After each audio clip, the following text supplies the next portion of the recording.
चंद्र चटर्जी, लाला लाजपत राय, बाल गंगाधर तिलक, विपिन चंद्र पाल, सुखदेव, राजगुरु, चंद्रशेखर आजाद जैसे जितने महत्वपूर्ण व्यक्तित्व फोकस किए गए हैं वो सब तो आएंगे। साथ ही साथ आपका एक इंपॉर्टेंट टॉपिक दिया हुआ है सिलेबस का, राष्ट्रीय आंदोलन में गांधी जी की भूमिका। और उससे बढ़कर जितने भी एग्जामिनेशन पॉइंट से कवर होते हैं वो तमाम चीजें मैं इसके अंदर कवर करने का प्रयास करूंगा। और मैं साथ ही साथ ये बताता हुआ चलूंगा कि आपके सिलेबस में प्रश्न कैसे, कहां से, क्यों बनेगा। देखिए आप, सबसे पहले भारतीय राष्ट्रीय आंदोलन जो है, राष्ट्रवाद का उदय हमने बताया आपको। राष्ट्रीय आंदोलन जो है ये बेसिकली हमारा 1885 से 1885 टू 1905 तक, 1885 से 1947 तक जो है हमारा राष्ट्रीय आंदोलन माना जाता है। इस राष्ट्रीय आंदोलन के मुख्यतः 3 अहिंसात्मक चरण माने जाते हैं। 3 नॉन वायलेंट फेज जो है, इसकी 3 मुख्य अहिंसात्मक चरण जो है, मैं थोड़ा सा आरंभ में धीमे धीमे इसलिए लिख रहा हूं ताकि आपको एक एक चीज बहुत बेहतर तरीके से यहां पर समझ में आए।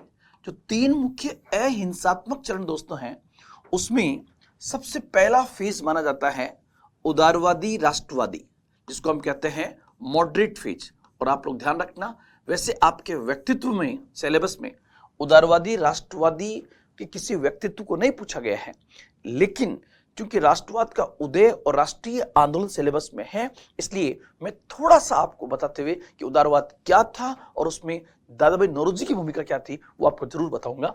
तो एक तो हम पढ़ेंगे उदारवादी चरण। ये बेसिकली आप लोग ध्यान रखना, जो मॉडरेट फेज है ये 1885 से 1905 तक का भारतीय राष्ट्रीय आंदोलन का जो आरंभिक चरण है उसे उदारवादी चरण के नाम से जानते हैं। दूसरा फेज जो है दोस्तों, आप लोग ध्यान रखना, इसको हम कहते हैं उग्रवादी राष्ट्रवादी, एक्सट्रीमिस्ट नेशनलिस्ट। उग्रवादी राष्ट्रवादी, इसमें हम पढ़ेंगे इनके उद्भव के कारण क्या थे और किस प्रकार राष्ट्रीय आंदोलन में इनकी भूमिका रही। और साथ ही साथ दोस्तों आपके 3 व्यक्तित्व यहां पर बहुत अच्छे से कवर हो जाएंगे जो आपके सिलेबस में दिए हुए हैं, वो है लाल, बाल और पाल। तो ये फेज जो है ये बेसिकली 1905 से 1919 तक जो है ये बेसिकली एक्सट्रीमिस्ट नेशनलिस्ट फेज माना जाता है। साथ ही साथ दोस्तों ध्यान रखना, इन दोनों फेज के मध्य, मतलब उदारवादियों की असफलता और उग्रवादी राष्ट्रवादियों से प्रेरित होकर के एक फेज हिंसात्मक शुरू होता है, जिसका एक व्यक्तित्व आपके सिलेबस में है वीडी सावरकर। तो हम यहां पर यह भी देखेंगे क्रांतिकारी राष्ट्रवाद का प्रथम चरण। तो एक फेज आपका यहां पर आ जाएगा क्रांतिकारी राष्ट्रवाद और उसका प्रथम चरण यहां पर होगा रिवोल्यूशनरी नेशनलिस्ट क्रांतिकारी राष्ट्रवाद। और इसको हम यहां पर देखेंगे क्रांतिकारी राष्ट्रवाद को, ये आपका दोस्तों माना जाता है, स्पेशली अगर टाइमिंग की बात करें तो 1907 से 1917 के बीच में, लेकिन इसकी शुरुआत जो है वो बेसिकली 1897 के आसपास से हो जाती है और 1914 तक चलता है। और इसका जो ऑफिशियल फेज माना जाता है वो 1907 से 1917 तक माना जाता है। लेकिन ये पॉइंट आप इसको यहां याद रखना। और इस क्रांतिकारी राष्ट्रवाद में जो सबसे इंपॉर्टेंट पर्सनैलिटी हम पढ़ेंगे वो आपके होंगे वीडी सावरकर, जो आपके सिलेबस में यहां पे दिया गया है। वीडी सावरकर के बारे में उनको हम बहुत अच्छे से यहां पर पढ़ने का प्रयास करेंगे। यहां पर इस फेज में जो है वो पढ़ेंगे हम लाल, बाल और पाल को। ये भी आपके सिलेबस में बहुत अच्छे से यहां पर डिफाइन किया हुआ है, लाला लाजपत राय, बाल गंगाधर तिलक और विपिन चंद्र पाल को। उसके बाद दोस्तों यहां पर आप लोग ध्यान रखना, हम तीसरा फेज पढ़ेंगे। जो तीसरा फेज होगा उसको हम कहते हैं गांधीवादी चरण। इसी को हम कहते हैं गांधीयन फेज, गांधीवादी चरण। और गांधीवादी चरण में जब हम पढ़ेंगे तो दोस्तों सबसे पहला तो ध्यान रखना, ये मोहनदास करमचंद गांधी अर्थात गांधी जी के नेतृत्व में 1919 से 1947 तक चलेगा। और इसी फेज के माध्यम से जब इस चरण को हम पढ़ेंगे तो इसके माध्यम से एक आपका इंपॉर्टेंट टॉपिक आपके सिलेबस में दिया हुआ है जिसका नाम है राष्ट्रीय आंदोलन में गांधी जी की भूमिका, उसको हम बहुत अच्छे से यहां पर कवर कर लेंगे, गांधी जी की भूमिका को। तो ये वाला पार्ट भी यहां पर हो जाएगा। मतलब आप देख लीजिए कि आपका जितना पूरा सिलेबस आधुनिक भारत के इतिहास का दिया हुआ है, उसका 70% पार्ट केवल इस चार्ट के माध्यम से कवर होगा, जिसको हम करने का प्रयास करेंगे। लेकिन ध्यान रखना दोस्तों, ये जो चार्ट मैं आपको बता रहा हूं, ये एक क्लास में नहीं होगा, इसमें कम से कम आपके 15 वीडियोस आएंगे, जिसके माध्यम से पूरा एकदम कवर आपके सामने कर देंगे। अब देखिए, इसके बीच में एक फेज और आता है, उस फेज को हम कहते हैं क्रांतिकारी राष्ट्रवाद का सेकंड चरण। इसको हम कहते हैं क्रांतिकारी राष्ट्रवाद, रिवोल्यूशनरी नेशनलिस्ट। और ये सेकंड फेज होगा, जो लगभग 1920 से 1935 के बीच में आता है। इससे आपका सिलेबस कवर होगा। कौन कौन से पार्ट, ध्यान रखना। नंबर 1 भगत सिंह, आपके सिलेबस में बहुत अच्छे से दिए हुए हैं, वो बेसिकली क्रांतिकारी राष्ट्रवाद के सेकंड फेज में आएंगे। भगत सिंह, साथ ही साथ चंद्रशेखर आजाद, चंद्रशेखर आजाद, तो ये पॉइंट भी हम पढ़ेंगे। और सुखदेव, ये कुछ चीजें जो है यहां पर देखने का प्रयास करेंगे। ये आपका एक पूरा चार्ट दोस्तों यहां पर होगा।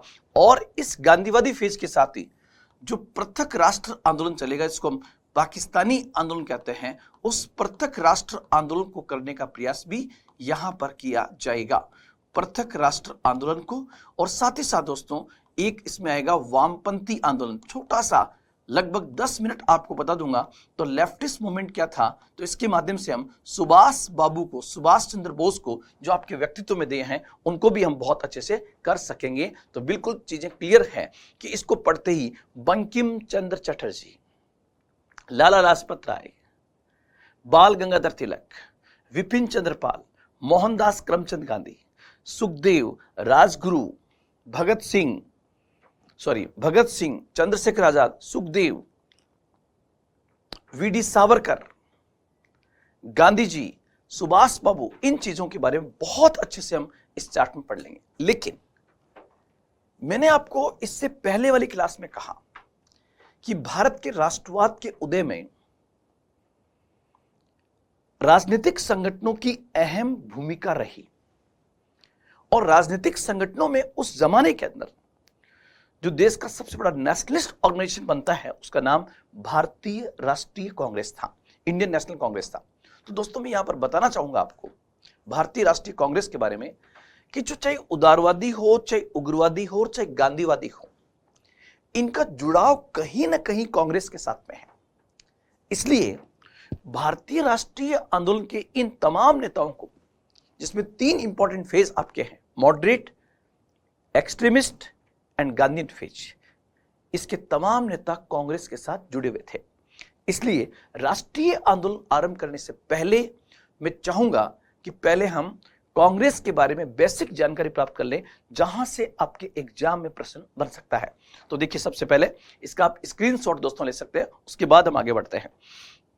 सबसे पहले यहां पर मैंने लिखा, हेडिंग डाली सबसे पहले, ये भारतीय राष्ट्रीय कांग्रेस, भारतीय राष्ट्रीय कांग्रेस, इंडियन नेशनल कांग्रेस इसको कहते हैं। तो सबसे पहले मैं मान के चल रहा हूं कि मेरे सामने बैठे बच्चे और मेरी बात को सुन रहे बच्चे जो है वो बेसिकली बिल्कुल अनजान है, कि जीरो लेवल है, कुछ भी नहीं आता है। तो जीरो लेवल से एकदम स्टार्ट कर रहा हूं ताकि आप अपने एग्जाम में बहुत बेहतर कर सके, क्योंकि बेस हमारा मजबूत होना बहुत जरूरी है। सबसे पहले भारतीय राष्ट्रीय कांग्रेस की बात करेंगे दोस्तों, तो सबसे पहले होगा कि कोई पार्टी ऐसे थोड़ी हुआ है कि रात को सोए और जब सुबह उठे तो अचानक एक पार्टी की स्थापना हो गई, ऐसा कभी नहीं हो सकता। तो सबसे पहले दोस्तों हम चाहेंगे कि पहले आप ये देखो कि जिस पार्टी की मैं बात कर रहा हूं उसका नाम इंडियन नेशनल कांग्रेस है। सबसे पहले इस कांग्रेस पार्टी का एक ड्राफ्ट तैयार हुआ होगा कहीं ना कहीं पर, कि एक ड्राफ्टिंग हुई होगी जिसके बेसिस के ऊपर ये बनी होगी। तो दोस्तों आप लोग ध्यान रखना, भारतीय राष्ट्रीय कांग्रेस जो है इसकी ड्राफ्टिंग हुई है दिसंबर 1884 के अंदर, 1884 के अंदर। आप लोग पढ़ते हैं 1885 में पहला अधिवेशन होता है। उससे एक साल पहले 1884 के अंदर मद्रास में कुछ लोग इकट्ठे होते हैं। ध्यान रखना, मद्रास में कुछ नेता इकट्ठे हुए और जो नेता इकट्ठे होते हैं उन्होंने वहां पर A.O. ह्यूम के नेतृत्व में, एलन ऑक्टेवियन ह्यूम के नेतृत्व में एक पार्टी की रूपरेखा तैयार की जिसे इतिहास में भारतीय राष्ट्रीय कांग्रेस कहते हैं। तो सबसे पहले मैंने कहा कि जिस भारतीय राष्ट्रीय कांग्रेस की हम बात करते हैं उस भारतीय राष्ट्रीय कांग्रेस का ड्राफ्ट जो है दिसंबर 1884 के अंदर मद्रास में तैयार हुआ, जब कुछ राष्ट्रवादी नेताओं के साथ A.O. ह्यूम ने इसकी ड्राफ्टिंग यहां पर तैयार की थी। अब ड्राफ्टिंग तैयार करने के बाद आप देखिए पहला पॉइंट यहां पर आएगा स्थापना एवं प्रथम सम्मेलन, दूसरा होगा स्थापना एवं प्रथम सम्मेलन, फर्स्ट कॉन्फ्रेंस जो है। तो दोस्तों आप लोग ध्यान रखना, भारतीय राष्ट्रीय कांग्रेस जो है ये एग्जिस्टेंस में आएगी दिसंबर 1885, या मैं एग्जैक्टली कह दूं तो होगा 28 दिसंबर 1885 को कांग्रेस की स्थापना हुई और इसका प्रथम अधिवेशन जो है ये बेसिकली बॉम्बे में हुआ। इसका पहला अधिवेशन जो है वो बेसिकली बॉम्बे में होता है। और बॉम्बे में कहां पर हुआ तो यहां पर आप लोग ध्यान रखना, तेजपाल संस्कृत कॉलेज के अंदर, तेजपाल संस्कृत कॉलेज में इसका पहला अधिवेशन हुआ। तेजपाल संस्कृत कॉलेज बॉम्बे के अंदर इसका पहला अधिवेशन हुआ और इस अधिवेशन में पूरे देश से लगभग 72 प्रतिनिधियों ने भाग लिया था। और यहां पर यह नियम बनाया गया कि जिस जगह पर यह अधिवेशन होगा उस प्रांत का व्यक्ति इसका अध्यक्ष नहीं बनेगा, बल्कि अध्यक्ष किसी और प्रांत से बनाया जाएगा। जैसे उस समय प्रोविंस था, Bengal presidency, Madras presidency, Bombay presidency, अंग्रेजों के क्षेत्र थे। तो अगर बॉम्बे प्रेसिडेंसी में, बॉम्बे में यह अधिवेशन हो रहा है तो अध्यक्ष बना दिया गया बंगाल से। इस प्रकार का प्रयास यहां पर किया गया। इस क्रम में आप लोग देखिए कि इसका जो पहला अध्यक्ष जो है, इसके भारतीय राष्ट्रीय कांग्रेस के पहले अध्यक्ष जो है वो बनते हैं W.C. बनर्जी। पहले अध्यक्ष जो हैं W.C. बनर्जी बनते हैं, जिनका पूरा नाम था व्योमेश चंद्र बनर्जी, जिनका पूरा नाम था व्योमेश चंद्र बनर्जी। दोस्तों ध्यान रखना, कहते हैं कि बनर्जी बंगाल की कलकत्ता हाईकोर्ट के एक बहुत ही प्रसिद्ध वकील थे। कलकत्ता हाईकोर्ट के बहुत फेमस बैरिस्टर थे, कलकत्ता हाईकोर्ट के प्रसिद्ध वकील थे और इनको कांग्रेस के प्रथम अधिवेशन का अध्यक्ष बनाया जाता है। ये पॉइंट भी आपको याद रखना होगा। इसके साथ साथ कई बार ये भी पूछते हैं कि कांग्रेस का जो पहला अधिवेशन था वो बेसिकली कहां पर होने वाला था। तो दोस्तों ध्यान रखना, कांग्रेस का पहला अधिवेशन जो है ये बेसिकली पूना में होने वाला था। ये पूना में होने वाला था, लेकिन वहां पर ड्यू टू कॉलेरा, हैजा फैलने के कारण वहां से जगह चेंज की गई और इसको बॉम्बे में किया गया था। कहीं पर हैजा आता, कहीं प्लेग आता है, लेकिन जो ऑथेंटिक सोर्स है वो कहता है कि हैजा फैलने के कारण इसे पूना से बॉम्बे स्थानांतरित कर दिया गया था। लगे हाथ जब हम व्योमेश चंद्र बनर्जी को पढ़ रहे हैं दोस्तों, तो आप लोग ध्यान रखना व्योमेश चंद्र बनर्जी कौन थे। वो प्रसिद्ध भारतीय बैरिस्टर थे। और ध्यान रखना, अभी तक इस टाइप सा एग्जाम में क्वेश्चन नहीं पूछा गया है, लेकिन पूछ ले कि ब्रिटिश पार्लियामेंट का चुनाव लड़ने वाला पहला भारतीय कौन था। बहुत अच्छा क्वेश्चन है। क्या यह है कि ब्रिटिश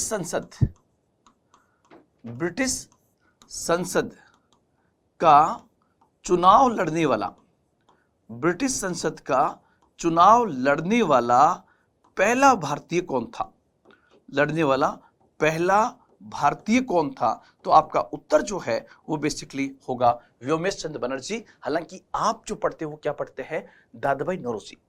वापस क्वेश्चन सुना, ब्रिटिश संसद का चुनाव लड़ने वाला पहला था व्योमेश चंद्र बनर्जी, लेकिन वो चुनाव हार गए। चुनाव लड़कर ब्रिटिश संसद का मेंबर बनने वाले पहले भारतीय कौन थे, तो आपका उत्तर होगा दादाभाई नौरोजी। ध्यान रखना, चुनाव सबसे पहले लड़ा है व्योमेश चंद्र बनर्जी ने, लेकिन चुनाव जीता है दादाभाई नौरोजी ने। यह पॉइंट भी आपको यहां पर आना चाहिए। 1893 में इन्होंने बदरुद्दीन तैयब और दादा भाई नौरोजी के साथ मिलकर भारतीय संसदीय समिति लंदन में बनाई थी। किसने? डब्ल्यू.सी. बनर्जी ने दादा भाई नौरोजी और बदरुद्दीन तैयब के साथ मिलकर लंदन के अंदर भारतीय संसदीय समिति बनाई, जो वहां पर भारतीय लोगों की बात को वहां पर रख सके। ये पॉइंट्स आपको यहां पर ध्यान रखना है। तो सबसे पहले बेसिक मैंने आपके सामने एक स्टार्ट किया कि जो पहला सम्मेलन था, उस पहले सम्मेलन में 72 ने भाग लिया था। इसमें से 38 लोग जो है वो बेसिकली बॉम्बे प्रेसिडेंसी से आए थे। मतलब आपसे ये पूछे कि सर्वाधिक कहां से आए, तो आपका उत्तर होगा बॉम्बे प्रेसिडेंसी से 38 लोगों ने भाग लिया, और पूरे भारत से आए थे 72 लोगों ने भाग लिया। इसलिए पहला जो अधिवेशन था उसमें सबसे अधिक योगदान जो था वो बॉम्बे प्रेसिडेंसी के लोगों का था। और ये नियम बनाया गया कि जब अधिवेशन बॉम्बे प्रेसिडेंसी में होगा तो अध्यक्ष बंगाल से बनाया जाएगा, जब बंगाल में होगा तो बॉम्बे से या मद्रास से बनाया जाएगा। ये व्यवस्था यहां पर की गई थी।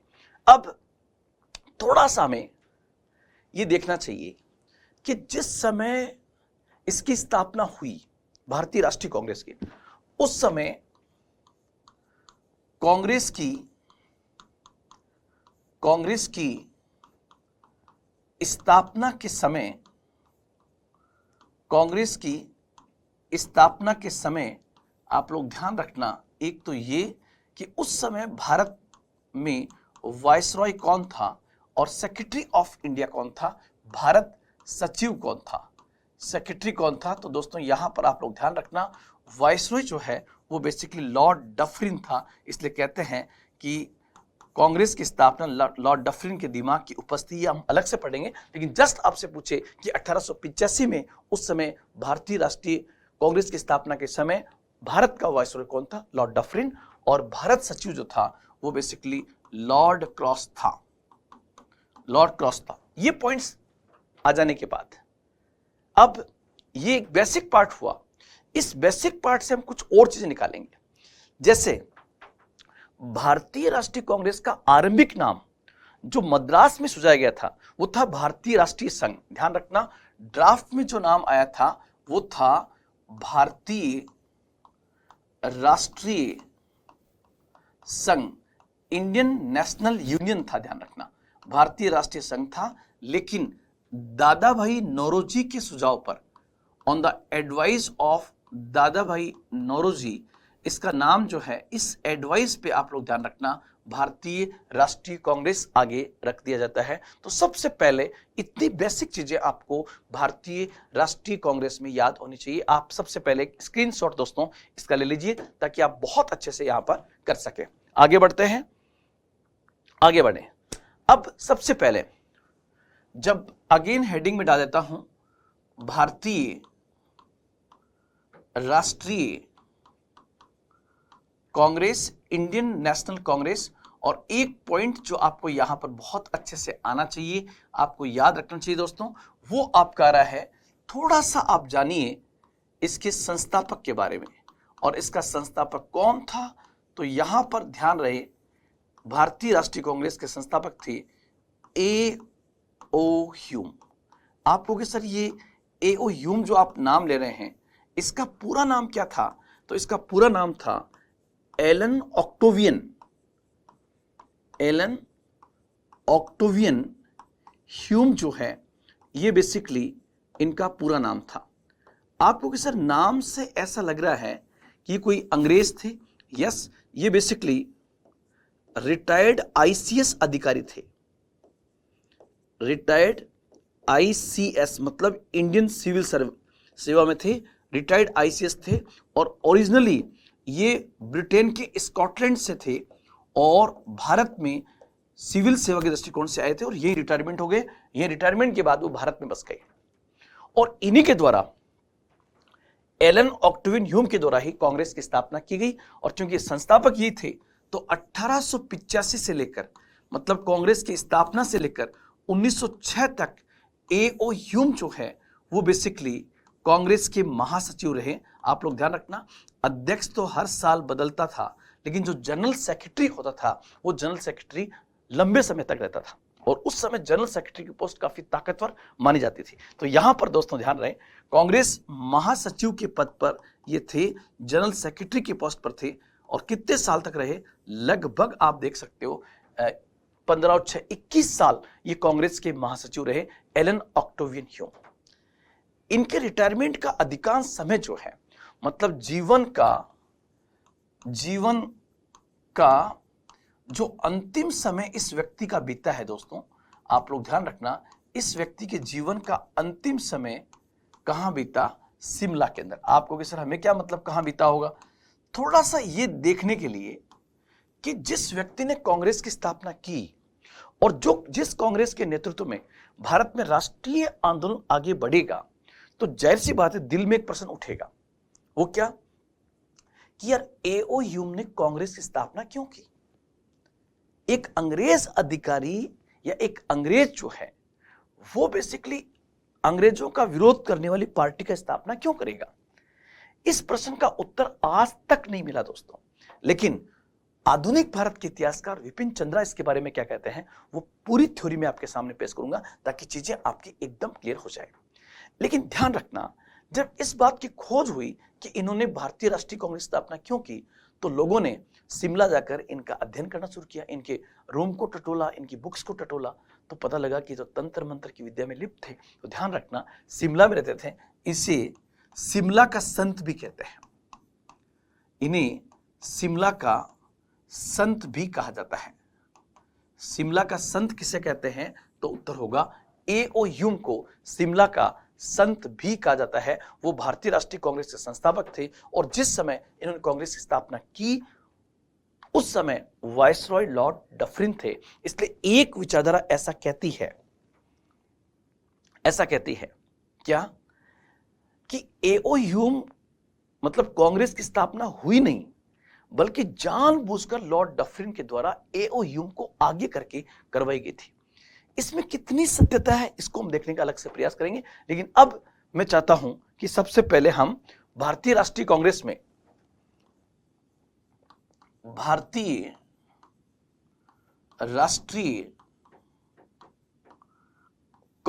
में कुछ और ऐसे फैक्ट्स देखें जहां से आपके एग्जाम में बहुत बेहतर तरीके से प्रश्न बन सकते हैं एग्जामिनेशन पॉइंट से। तो एग्जाम के पॉइंट से जब देखते हैं तो सबसे पहले देखिए नंबर एक क्या कुछ लोगों के बारे में बात करूंगा। नंबर 1 सर सैयद अहमद खां। सर सैयद अहमद खां आपको पता होगा ये लिबरल मुस्लिम लीडर माने जाते हैं। सर सैयद अहमद खां जो बेसिकली मोमडन एंग्लो ओरिएंटल कॉलेज की स्थापना करते हैं। मोमडन एंग्लो ओरिएंटल कॉलेज की स्थापना करते हैं सर सैयद अहमद खां। क्या ये कांग्रेस के सदस्य थे? तो ध्यान रखना, ये बेसिकली कांग्रेस के सदस्य नहीं थे, मतलब इन्होंने कभी कांग्रेस ज्वाइन नहीं की है। ये बात मैं यहां पर क्लियर करने के लिए ये पॉइंट यहां पर लिखा हूं। और स्टेटमेंट आपका आ सकता है कि सर सैयद अहमद खां ने कांग्रेस के बारे में क्या कहा था।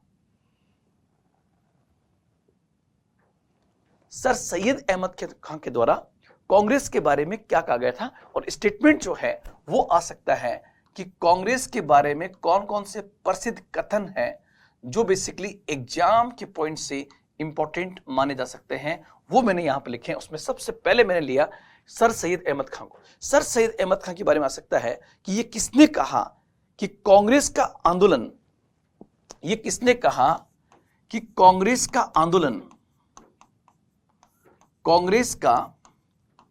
आंदोलन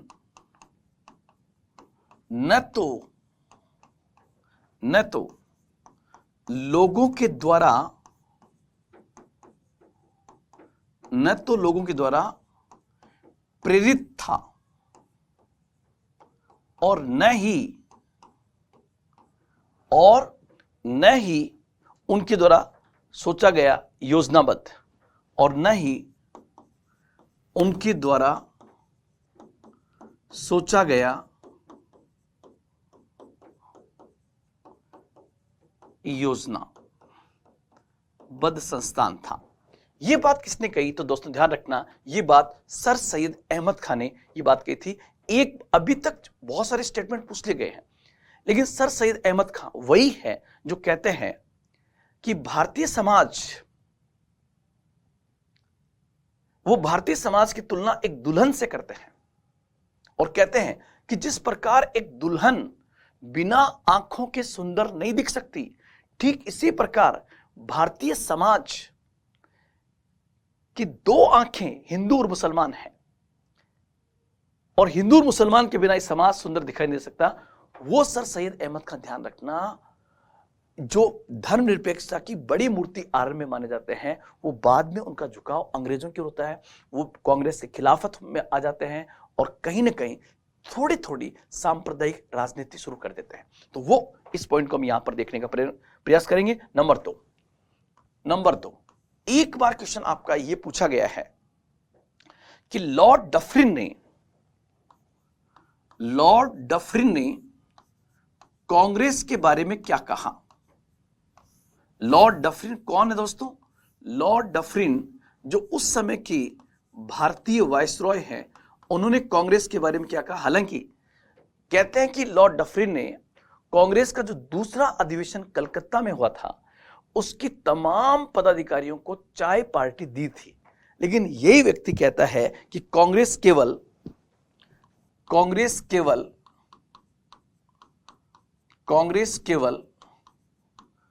सूक्ष्मदर्शी अल्पसंख्यक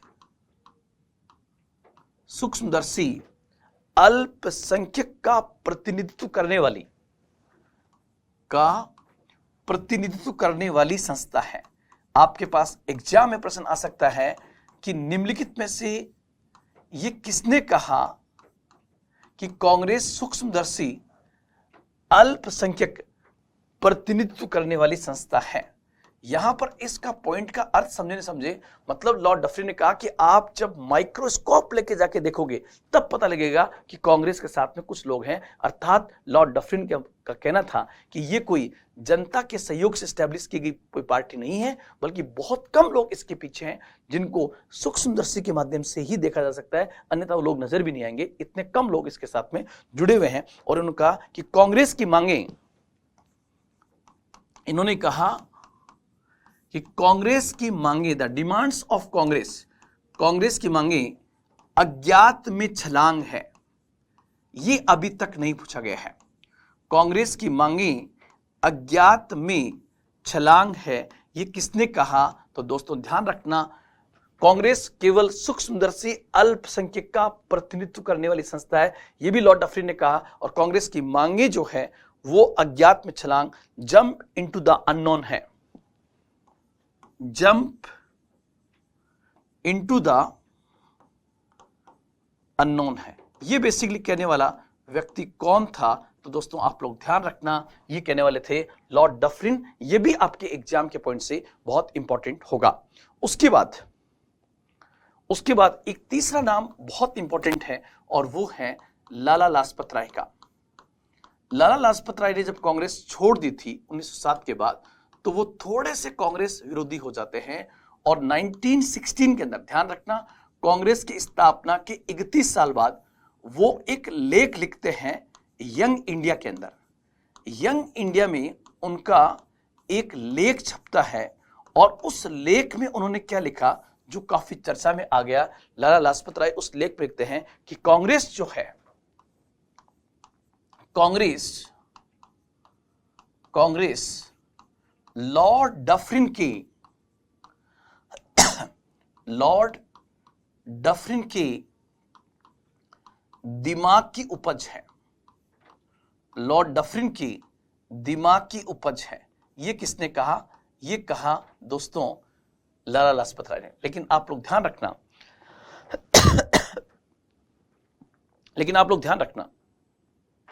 कि जैसे ही लाला लाजपत राय जो मूलतः कांग्रेसी है और वो जब इतनी बड़ी बात करेंगे कि कांग्रेस जो है वो बेसिकली लॉर्ड डफरिन के दिमाग की उपज है, अर्थात कांग्रेस की स्थापना हुई नहीं है बल्कि कांग्रेस की स्थापना करवाई गई है।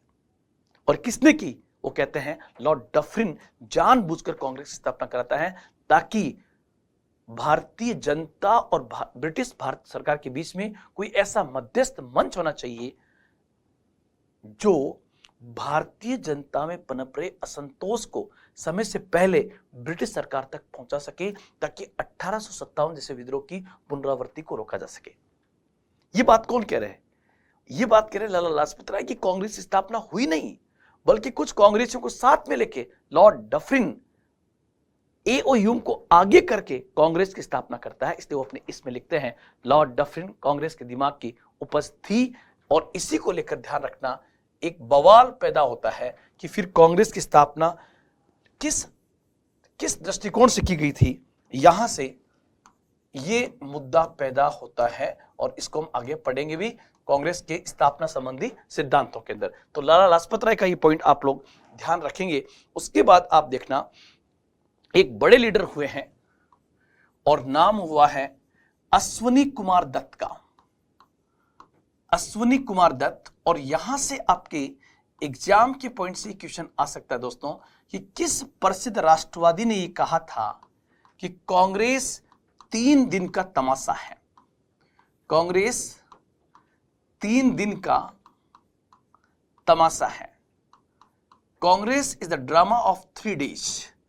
3 दिन का तमाशा है, ये कहने वाले थे अश्वनी कुमार दत्त। उनका कहना था कि कांग्रेस के जो लोग हैं वो साल में 3 दिन के लिए इकट्ठे होते हैं, बड़ी बड़ी घोषणाएं करते हैं, तमाशे से ज्यादा कुछ भी नहीं है। ये कहा था अश्वनी कुमार दत्त ने। इसी प्रकार दोस्तों एक नाम और आता है, और ये तो कई बार एग्जाम में पूछ भी लिया गया है, और वो प्रसिद्ध नाम है लॉर्ड कर्जन का।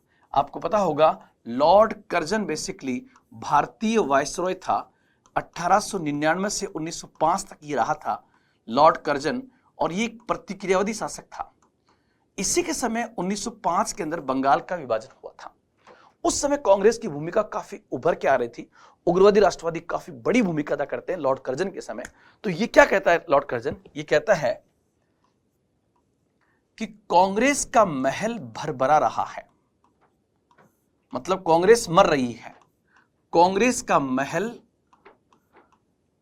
भर भरा रहा है। भारत में रहते हुए मेरी सबसे बड़ी महत्वाकांक्षा यह है, मेरी सबसे बड़ी महत्वाकांक्षा यह है कि मैं इसके मरने में सहयोग कर सकूं। मरने में सहयोग कर सकूं। यह बात किसने कही? तो दोस्तों आप लोग ध्यान रखना, यह बात लॉर्ड कर्जन कहता है, जो आधुनिक भारत के वायसरॉय में एक प्रतिक्रियावादी वायसरॉय के रूप में जाना जाता है। लॉर्ड कर्जन ने यह बात कही थी। एक आपके सिलेबस में दिया हुआ भी है, हम अलग से पढ़ेंगे। बंकिम चंद्र चटर्जी ने कांग्रेस के बारे में क्या कहा? हालांकि ये उनके जीवन का अंतिम समय था उस समय। बंकिम चंद्र चटर्जी कहते हैं कि कांग्रेस के लोग जो है वो पदों के भूखे हैं। कांग्रेस के लोग पदों के भूखे हैं। ये बात कहने वाले व्यक्ति तो कौन थे? तो आपका उत्तर होगा बंकिम चंद्र चटर्जी ने ये बात कही थी। तो ये पॉइंट्स भी आपको यहां पर याद रखना है। ये कुछ पॉइंट है। उसके बाद एक बहुत स्टेटमेंट अच्छा पढ़ा जो अभी तक पूछा नहीं गया है कि बाल गंगाधर तिलक साहब ने क्या कहा था। बाल गंगाधर तिलक साहब ने क्या कहा, क्योंकि वो भी आगे चलकर कांग्रेस से बाहर होते हैं। उन्होंने कहा कि यदि वर्ष में एक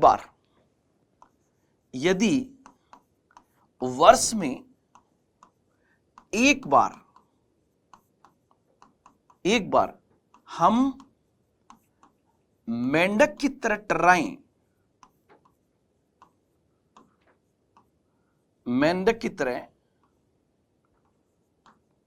टर्राएं इससे कुछ नहीं होगा, इससे कुछ नहीं होगा, ये कहने वाला व्यक्तित्व कौन था?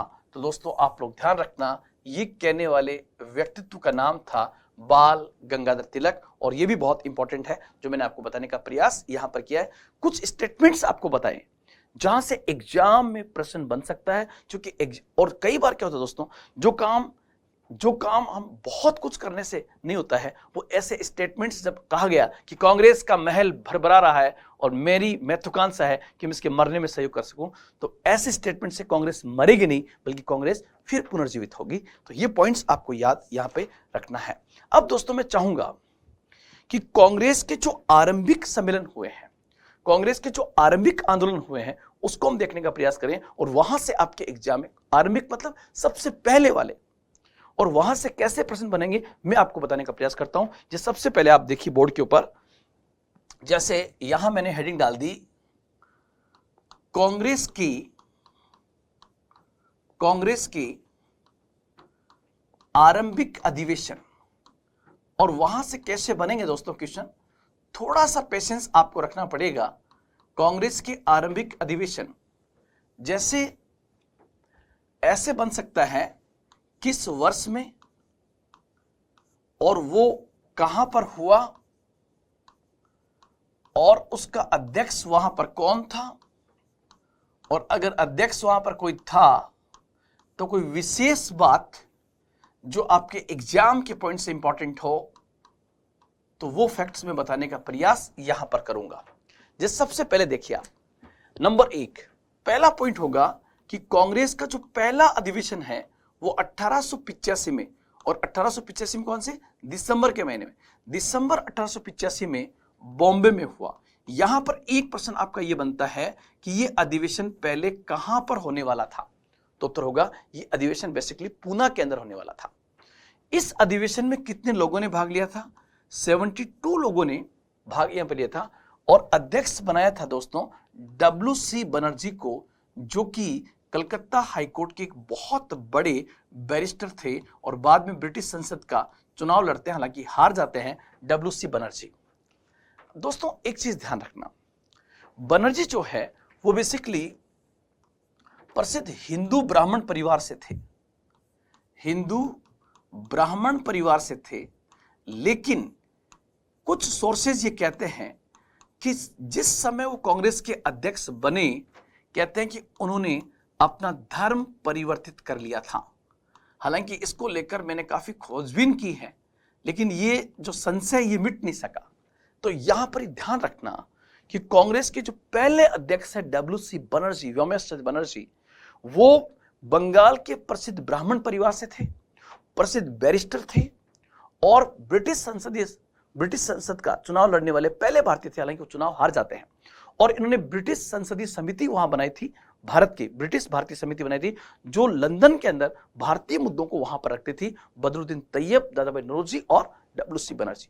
इनके बारे में जो वर्ड जो यहां पर एक प्रकार का संदेह पैदा करता है, वो था धर्म परिवर्तन का। तो इसलिए क्या कहते हैं कि कांग्रेस का पहला अध्यक्ष क्या एक हिंदू था, क्या मुसलमान था, क्या एक ईसाई था? हमें इन चीजों से ऊपर उठना होगा। लेकिन और यह भी ध्यान रखना, मैं जब कांग्रेस की बात कर रहा हूं तो उस कांग्रेस का मतलब आज की कांग्रेस नहीं है, हम हमारे राष्ट्रीय आंदोलन की बात कर रहे हैं दोस्तों, इसमें ध्यान रखें। अब दूसरा देखिए आप, सेकंड पॉइंट में बताना चाहूंगा कि 1886 के अंदर कांग्रेस का दूसरा अधिवेशन कलकत्ता में हुआ था, और जो कलकत्ता में अधिवेशन हुआ था, उसी अधिवेशन के बाद लॉर्ड डफरिन ने एक टी पार्टी इनको दी थी। इसका मतलब यहां तक तो डफरिन नाराज नहीं था। लॉर्ड डफरिन ने भारतीयों को यहां पर एक टी पार्टी दी थी, और इस अधिवेशन की अध्यक्षता की थी किसने? दादाभाई नौरोजी ने। दादाभाई नौरोजी जो भारत की आशा माने जाते हैं, भारत के वयोवृद्ध नेता माने जाते हैं, ब्रिटिश संसद के पहले भारतीय मेंबर माने जाते हैं दादाभाई नौरोजी। ध्यान रखना वो किस समुदाय से थे, तो वो बेसिकली पहले पारसी थे, पहला पारसी। और किस राज्य से थे, तो वो बॉम्बे प्रेसिडेंसी से थे, और अध्यक्ष बनते हैं कलकत्ता के अंदर पहले पारसी जो कांग्रेस के अध्यक्ष बने वो यहां पर आएंगे। फिर तीसरा पॉइंट 1887, 1887 की बात हम जरूर करेंगे दोस्तों। 1887 जो है ये अधिवेशन मद्रास में हुआ था, ये अधिवेशन मद्रास में हुआ और इस अधिवेशन के अध्यक्ष जो है वो बेसिकली बदरुद्दीन तैयब को बनाया गया था। नाम से कुछ लग रहा होगा दोस्तों कि कांग्रेस का जो आरंभिक नेतृत्व है वो इस बात का प्रयास कर रहा है कि अल्पसंख्यक समुदाय को आगे लेकर ले जाए और भारत में धर्मनिरपेक्ष आंदोलन को एक सेक्युलर इमेज दी जाए, ये प्रयास किया जा रहा है। जबकि मैंने कहा कि कांग्रेस पर सर सैयद अहमद खान ने अंगुली उठाई थी, लेकिन देखिए आप कांग्रेस का चरित्र, यहां पर कोई समुदाय नहीं बल्कि अगर अल्पसंख्यक समुदाय है तो उनको सबसे पहले नेतृत्व देने का प्रयास किया गया था। बदरुद्दीन तैयब, ध्यान रखना ये मद्रास में हुआ था और ये पहले मुस्लिम थे जो बेसिकली कांग्रेस के अध्यक्ष बनते हैं। पहले मुस्लिम जो कांग्रेस के अध्यक्ष बने, नाम आएगा बदरुद्दीन तैयब।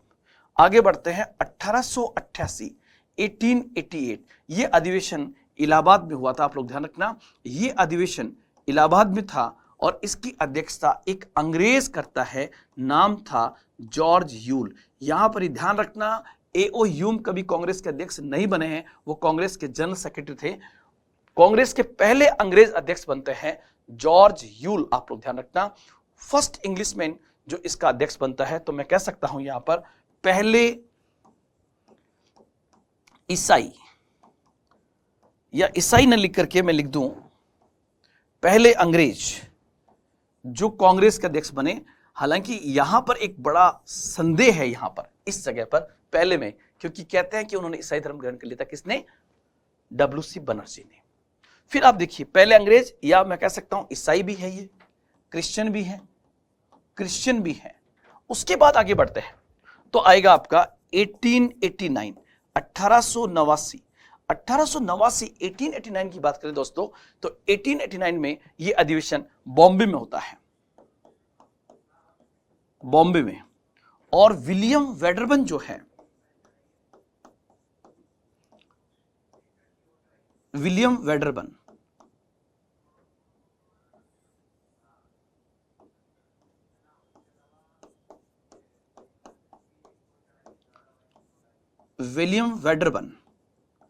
ये बेसिकली जो है आप लोग ध्यान रखना, ये भी एक दूसरे अंग्रेज थे जो इसके अध्यक्ष बनते हैं, दूसरे अंग्रेज। और यहां पर ये भी ईसाई है, तो ये पॉइंट्स आपके देखिए 5। और छठा जो है आप लोग देखिए 6 सम्मेलन जो है, छठा 1890 और ये हुआ था 1890 में कलकत्ता में। और दोस्तों ध्यान रखना इसकी अध्यक्षता की थी फिरोज शाह मेहता ने, फिरोज शाह मेहता के द्वारा इसकी अध्यक्षता की गई थी। और फिरोज शाह मेहता जो है ये बेसिकली दूसरे पारसी थे, सेकंड पारसी। तो आप देखिए जिस कांग्रेस पर हिंदूवादी संगठन होने का आरोप लगेगा कि कांग्रेस एक हिंदूवादी संगठन है, उसके अध्यक्ष देखिए पारसी, मुस्लिम, ईसाई, अंग्रेज, फिर पारसी, कैसे कह सकते हो आप। और दोस्तों फिर लास्ट में आऊंगा 7वां अधिवेशन जो था, कांग्रेस का 7वां अधिवेशन था 1891 के अंदर, ये बेसिकली नागपुर में हुआ था। और यहां पर पंडित आनंद चार्लू जो है ये बेसिकली कांग्रेस के अध्यक्ष बनते हैं। पंडित आनंद चार्लू जो है ये अध्यक्ष बनते हैं और आधिकारिक रूप से आप देखोगे तो पहले हिंदू 7वें बने हैं। ये लाइन आपको याद करनी है। एक चीज और देखना, विलियम वेडरबन जो है, विलियम वेडरबन जो मैंने यहां लिखा है, ये बेसिकली इन्होंने ही A.O. ह्यूम की जीवनी को लिखा है। The biographer of A.O. Hume, तो उत्तर होगा आपको A.O. ह्यूम की जो बायोग्राफी है वो किसने लिखी है, तो आपका उत्तर होगा विलियम वेडरबन के द्वारा इसको लिखा गया था। तो ये पॉइंट भी आप यहां पर ध्यान रखेंगे। और 1890 का जो कांग्रेस का कलकत्ता अधिवेशन था जिसकी अध्यक्षता फिरोज शाह मेहता ने की, जो दूसरे पारसी है, इसी अधिवेशन में प्रथम महिला ग्रेजुएट कादम्बनी गांगुली कांग्रेस के प्लेटफॉर्म से अपना स्पीच देती है। तो ये पॉइंट भी आप लोग यहां पर ध्यान रखते हैं। कलकत्ता यूनिवर्सिटी की पहली ग्रेजुएट थी कादम्बनी गांगुली, उन्होंने यहां पर अपना स्पीच दिया था कादम्बनी गांगुली के द्वारा। तो ये फैक्ट भी कादम्बनी गांगुली कलकत्ता विश्वविद्यालय की पहली ग्रेजुएट थी जो कांग्रेस के छठा अधिवेशन जो कलकत्ता में हुआ था वहां पर अपना स्पीच देती है। तो इसको आप एक बार आप दोस्तों एक बार ये जो मैंने बनाया है इसका स्क्रीनशॉट आप ले लीजिए तो आपके लिए बहुत अच्छा होगा। उसके बाद थोड़ा सा आगे बढ़े, जो कांग्रेस का 8वां अधिवेशन हुआ था, 8वां अधिवेशन कब हुआ? 1892 के अंदर। 1892 में जो 8वां हुआ वो इलाहाबाद में हुआ था। 8वां अधिवेशन इलाहाबाद में हुआ था और अगेन मैं कह सकता हूं WC बनर्जी कांग्रेस के अध्यक्ष बन जाते हैं। WC बनर्जी ये या तो पहले वाले में थे या फिर 8वें नंबर पर फिर बनाए 1892 WC बनर्जी। 1893 लाहौर में अधिवेशन हुआ था। 1893 कांग्रेस का अधिवेशन लाहौर में हुआ था। उस समय लाहौर हमारा पार्ट था और उस समय दादा भाई नौरोजी जो है ये फिर कांग्रेस के अध्यक्ष बन जाते हैं, दूसरी बार अध्यक्ष बनते हैं। तो ये पॉइंट भी आपको यहां पर ध्यान रखना होगा। और उसके बाद यहां पर 10वां देखोगे आप 1894, ये भी याद रखना, अभी तक नहीं पूछा गया है। 1894 में मद्रास में हुआ था और मद्रास में जो हुआ इस अधिवेशन की अध्यक्षता अल्फ्रेड वेब के द्वारा की गई थी। इस अधिवेशन की अध्यक्षता अल्फ्रेड वेब के द्वारा की गई थी और ये बेसिकली तीसरे कांग्रेस के अध्यक्ष हैं।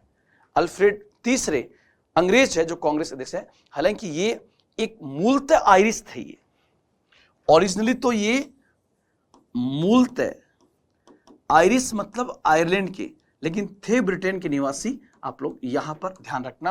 अल्फ्रेड वेव 1894 में मद्रास अधिवेशन में कांग्रेस के अध्यक्ष बने थे।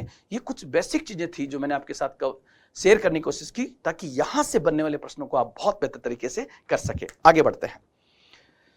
एक प्रश्न आपका दोस्तों यह भी आ सकता है क्या कि जिस भारतीय राष्ट्रीय कांग्रेस की हम बात कर रहे हैं उस राष्ट्रीय कांग्रेस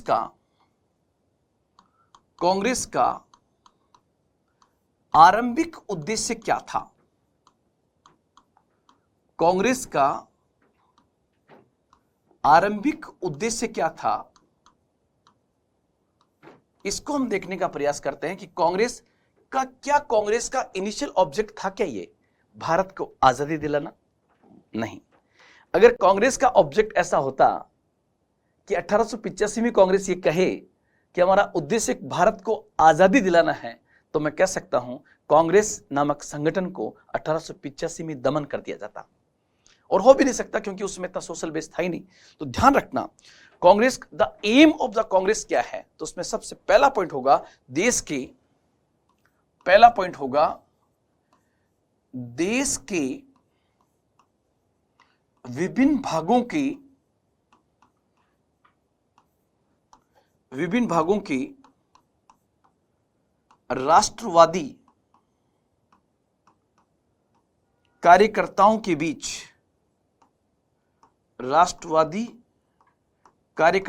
बीच मैत्रीपूर्ण संबंधों का विकास करना। मैत्रीपूर्ण संबंधों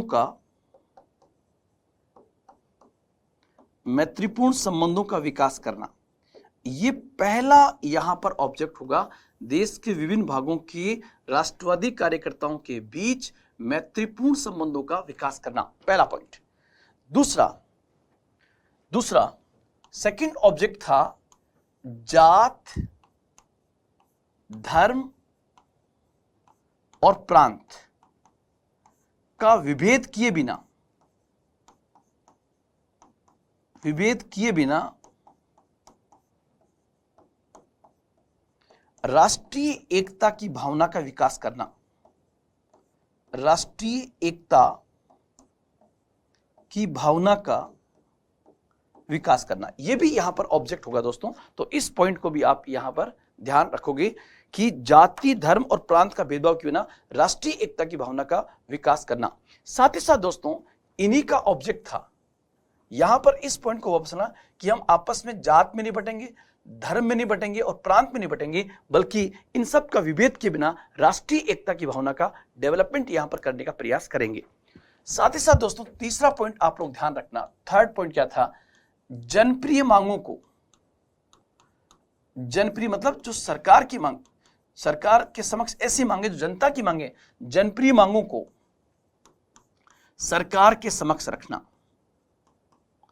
सरकार के समक्ष रखना, यह भी बेसिकली इसके ऑब्जेक्ट में से एक होगा। जनप्रिय मांगों को सरकार के समक्ष रखना, जनप्रिय मांगों को सरकार के समक्ष रखना, यह भी कांग्रेस के आरंभिक उद्देश्यों में से एक था। और देश में जनमत को राजनीतिक रूप से प्रशिक्षित करना, चौथा होगा देश के जनमत को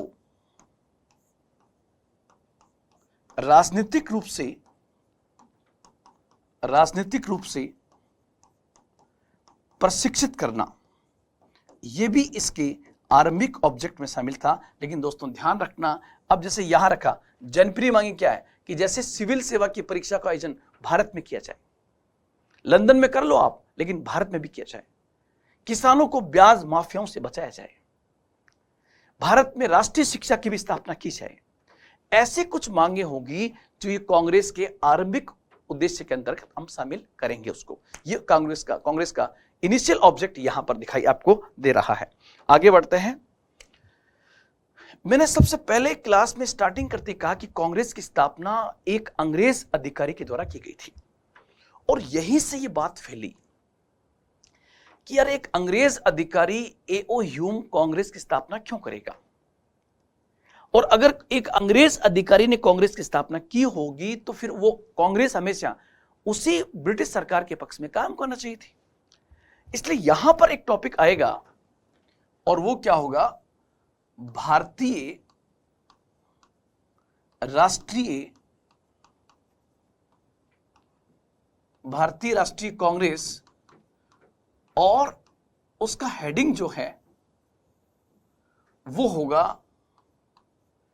स्थापना संबंधी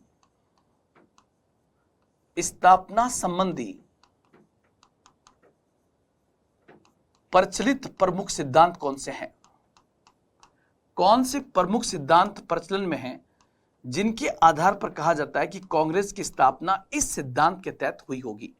यहां पर दोस्तों मैं बताना चाहूंगा कि अगर एओ ह्यूम जिंदा होते तो हम जाकर पूछ लेते कि ह्यूम साहब बताइए आपने दिसंबर 1885 में कांग्रेस स्थापना क्यों की, लेकिन चूंकि वो तो है ही नहीं, उनको शिमला का संत कहते हैं। जब उनकी किताबें ढूंढी तो पता लगा ये व्यक्ति तंत्र मंत्र में लिप्त था, तो नाम दिया शिमला का संत।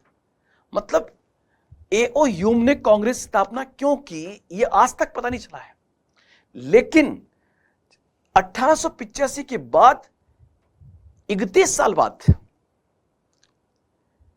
कांग्रेस से ही बाहर निकाले गए उग्रवादी राष्ट्रवादी लाला लाजपत राय लिखते हैं यंग इंडिया के अंदर, और उन्होंने सेफ्टी वॉल थ्योरी प्रेजेंट की थी, और उन्होंने कहा कि कांग्रेस की स्थापना सुरक्षा वाल्व के सिद्धांत के तहत हुई थी। तो कांग्रेस की स्थापना संबंधी जो पहला सिद्धांत है, आप लोग ध्यान रखना, इस सिद्धांत को हम कहते हैं सुरक्षा वाल्व का सिद्धांत। कांग्रेस की स्थापना संबंधी पहला सिद्धांत जो है, उस सिद्धांत को हम किस नाम से जानते हैं, तो आपका उत्तर होगा सेफ्टी वॉल्व थ्योरी।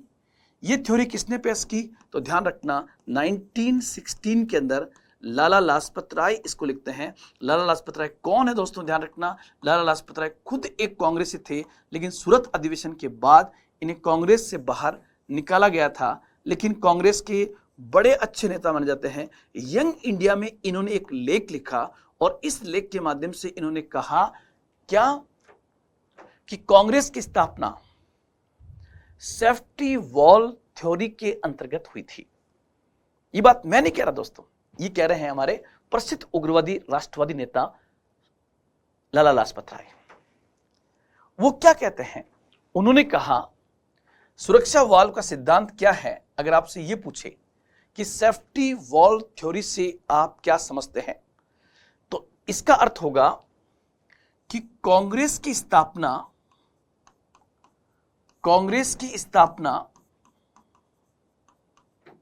स्थापना लॉर्ड डफरिन द्वारा, लॉर्ड डफरिन जो उस समय कौन है, भारत का वाइसरॉय है, लॉर्ड डफरिन द्वारा एओ ह्यूम को आगे करके, एओ ह्यूम को आगे करके जानबूझकर की गई, जानबूझकर स्थापित की गई। ये मैं नहीं कह रहा हूं दोस्तों, ये यंग इंडिया में लाला लाजपत राय लिखते हैं कि कांग्रेस लॉर्ड डफरिन के दिमाग की उपज थी। अर्थात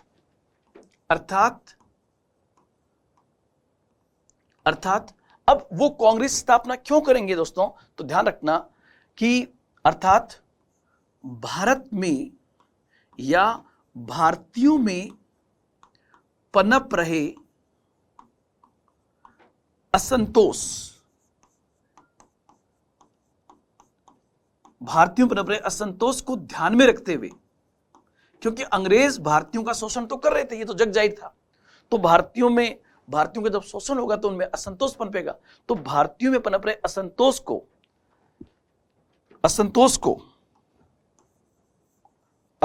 को फूटने से पहले ब्रिटिश भारतीय सरकार एवं जनता के मध्य कोई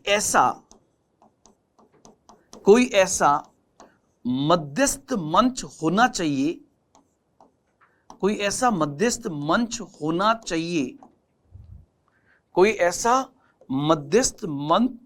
चाहिए जो समय से पहले ब्रिटिश सरकार को सूचित कर सके, ब्रिटिश भारतीय सरकार को सूचित कर सके और 1857 जैसे विद्रोह की पुनरावृत्ति को रोका जा सके, 1857 के विद्रोह की पुनरावृत्ति को रोका जा सके। मतलब अगर ऐसा मंच नहीं हुआ तो 1857 का रिवोल्ट हो सकता है वापस में एक बार लिखने के बाद समझा दूंगा। मतलब लाला लाजपत राय कहते हैं कि लॉर्ड डफरिन ने एओ ह्यूम को आगे करके जानबूझकर कांग्रेस की स्थापना करवाई। किस लिए कराई? क्योंकि ब्रिटिश भारतीय सरकार जनता का शोषण कर रही थी, जनता में असंतोष पनप रहा था। अतः इस पनपते बढ़ते असंतोष के मध्य जनता और सरकार के बीच कोई ऐसा मिडिल प्लेटफॉर्म होना चाहिए जो जनता में पनप रहे असंतोष को समय से पहले ही सरकार तक बता सके, सरकार तक पहुंचा सके, ताकि 1857 जैसे विद्रोह की पुनरावृत्ति को रोका जा सके। इसलिए एओ ह्यूम द्वारा कांग्रेस की स्थापना की गई थी। ये बेसिकली कौन कहते हैं? लाला लाजपत राय। और इस सिद्धांत को इतिहास में सुरक्षा वाल्व का सिद्धांत कहते हैं। लेकिन दोस्तों आप लोग ध्यान रखना, आधुनिक भारत के प्रसिद्ध इतिहासकार हुए विपिन चंद्रा। विपिन चंद्रा कहते हैं कि इस सिद्धांत में सच्चाई का अंश बहुत कम है। सच्चाई का अंश बहुत कम, इसका मतलब क्या हुआ? इसका मतलब ये हुआ कि अगर कांग्रेस की स्थापना अंग्रेजों द्वारा जानबूझकर की गई होती तो कांग्रेस रूपी संगठन हमेशा किसका साथ देता? तो कांग्रेस रूपी संगठन हमेशा अंग्रेजों के साथ खड़ा होता।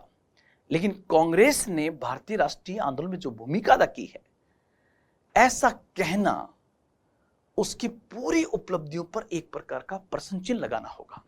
इसलिए विपिन चंद्रा कहते हैं कि इस सिद्धांत में सच्चाई का अंश बहुत कम है, मतलब इसको अस्वीकार करते हैं। तो ये पहला सिद्धांत हुआ। नंबर 2 चलते हैं, कांग्रेस की स्थापना संबंधी दूसरा सिद्धांत जो है उसको हम कहते हैं तड़ित चालक।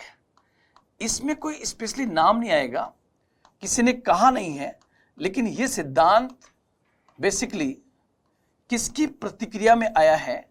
तो ध्यान रखना, यह सिद्धांत सुरक्षा वाल्व सिद्धांत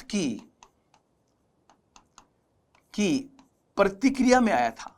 अब ये प्रतिक्रिया कौन व्यक्त करेगा दोस्तों? तो ध्यान रखना, ये बेसिकली उदारवादियों के द्वारा व्यक्त किया गया था। उदारवादियों के द्वारा ये थ्योरी पेश की गई है, उदारवादियों के द्वारा। अब क्या है दोस्तों, जैसे सपोज कीजिए कि ये कांग्रेस रूपी संगठन है, ये पूरी कांग्रेस है, ये कांग्रेस रूपी घर है, और कोई भी संगठन कोई अकेले व्यक्ति से तो बन नहीं सकता। तो यहां पर ए.ओ. ह्यूम कांग्रेस संस्थापक जो सबसे ऊपर बैठे हुए हैं, अब उनके साथ में है ये दादाभाई नौरोजी, दिनसा वाचा, फिरोज शाह मेहता, गोपाल कृष्ण गोखले, ये सब के सब मान लीजिए उनके साथ में है। पहली बात तो कांग्रेस एक संस्था है, एक संगठन है, वो कभी भी अकेले किसी व्यक्ति से नहीं बन सकती। यहां पर उस सिद्धांत की प्रतिक्रिया में इन्होंने क्या कहा? इन्होंने कहा कि ए.ओ. ह्यूम ने हमें यूज में नहीं लिया है, बल्कि हमने ए.ओ. ह्यूम को यूज में लिया। कैसे? कि आरंभिक राष्ट्रवादी, और आपको पता है कि आरंभिक राष्ट्रवादी कौन है? तो आरंभिक राष्ट्रवादी बेसिकली उदारवादी है। आरंभिक राष्ट्रवादियों का कहना है, आरंभिक राष्ट्रवादियों का कहना है कि ए.ओ. ह्यूम जैसे रिटायर्ड आईएएस अधिकारी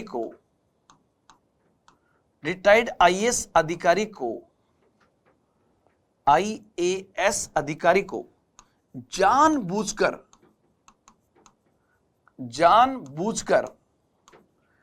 कांग्रेस रूपी संस्था में सबसे ऊपर बिठाया गया ताकि कांग्रेस जैसी नवोदित संस्था जो है ब्रिटिश का मुकाबला कर सके। ये कांग्रेस एक नवोदित संस्था थी और आरंभ में ही ये ब्रिटिश का विरोध करती तो ब्रिटिश इसका दमन कर सकते थे। अतः ब्रिटिश दमन से बचाने के लिए ए.ओ. ह्यूम जैसे अधिकारियों को आरंभिक राष्ट्रवादियों ने जानबूझकर सबसे ऊपर रखा होगा। ये बेसिकली उसकी प्रतिक्रिया में आया है। सच्चाई का अंश इसमें भी कम है। तो फिर सच्चाई क्या है उसको मैं लिखूंगा नहीं, आप उसको समझने का प्रयास करना। कांग्रेस की स्थापना संबंधी सबसे महत्वपूर्ण सिद्धांत कौन सा है? तो वो होगा सतत विकास का परिणाम। तीसरा सिद्धांत है सतत विकास का परिणाम। सबसे पहला पॉइंट आपसे पूछे कि सतत विकास का परिणाम किससे रिलेटेड है? तो ये बेसिकली कांग्रेस की स्थापना से संबंधित है। ये सिद्धांत कांग्रेस की स्थापना से संबंधित है। और ध्यान रखना, ये बेसिकली सर्वाधिक उपयुक्त मत माना जाता है, या सर्वाधिक उपयुक्त मत या सिद्धांत माना जाता है। ये पॉइंट आप यहां पर याद रखोगे। अब रखना क्या दोस्तों, देखिए आप, हमें जो पॉइंट याद रखना है वो क्या करना है। विपिन चंद्रा अपने बुक में कहते हैं, और ध्यान रखना विपिन चंद्रा की बुक आधुनिक भारतीय इतिहास का सबसे प्रामाणिक स्रोत माना जाता है। विपिन चंद्रा कहते हैं कि 1880 के दशक में कांग्रेस की स्थापना न तो कोई अप्रत्याशित दुर्घटना थी, 1880 के दशक में, या मैं कह दूं सीधा ही 1885 में भारतीय राष्ट्रीय कांग्रेस की स्थापना न तो कोई ऐतिहासिक दुर्घटना थी और न ही अप्रत्याशित घटना। क्योंकि अप्रत्याशित घटना भी अचानक होती है, ऐतिहासिक कोई दुर्घटना होती तो वो भी अचानक होती है, लेकिन ये अचानक नहीं हुआ था। 1857 से पहले ही भारत में छोटे छोटे राजनीतिक संगठनों की स्थापना शुरू हो गई थी। जैसे 1836 में बंग भाषा प्रकाशक समूह, उसके बाद 1850 और 1860 के दशक में अनेक छोटे छोटे राजनीतिक संगठन बन चुके हैं, जैसे land holder society, Madras Mahajan Sabha, Bengal association, British Indian association जैसे अनेक छोटे छोटे संगठन बन चुके थे। परंतु 1880 के दशक में महसूस किया गया कि अब राष्ट्रीय स्तर पर एक आवाज, एक मंच, एक प्लेटफॉर्म और एक नेतृत्व के रूप में एक बड़ा संगठन स्थापित होना चाहिए जिसमें देश के हर क्षेत्र के लोग भाग लें। उसी के अंतर्गत 1885 में कांग्रेस की स्थापना हुई। और जब कांग्रेस की स्थापना होती है तो कांग्रेस की स्थापना के समय जितने भी नेता थे, ध्यान रखना दोस्तों, उन नेताओं की 72 लोगों ने भाग लिया था। वो 72 लीडर्स उस समय किसी न किसी क्षेत्रीय संगठन के साथ जुड़े हुए थे।